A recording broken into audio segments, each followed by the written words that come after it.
जिलार नंदहांडी block रे एभली एक अमानसिकता भरा दृश्य देखा मिली जहाँकि एक अति निंदनीय कार्य। आम राज्य और भारत वर्षर नंबर 1 मुख्यमंत्री श्रीजुक्त नवीन पट्टनायक थिबा बेले तांकरी सचेतनतार वार्ता थिबा आईना नामक पुस्तकटी को ब्लॉक परिसर भितरे अति बेभिचार रूप से जाली दिया जायछि, जहाँकि मुख्यमंत्री को ओडिशार पुरपल्ली रे थिबा साधारण जनता प्रति एक संदेश भरा सचेतनार वार्ता थिबा पुस्तक। एही पुस्तकटी केवल ब्लॉक रे ही सीमित रही जाइथिला, जहाँकि परवर्ती समय रे एक रधी रूपे जाली दिया जायछि।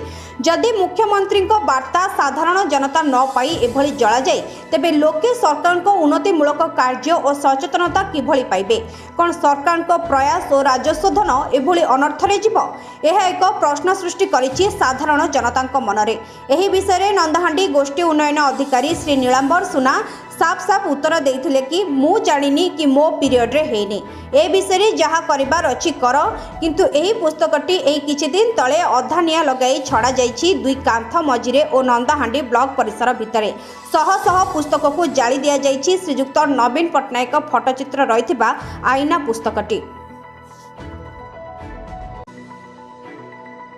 खबर जानवा लॉगिन करतु आम वेबसाइट रे www.astvoriya.com। सोशल मीडिया माध्यम देखि पारिबे आज टीवी रे।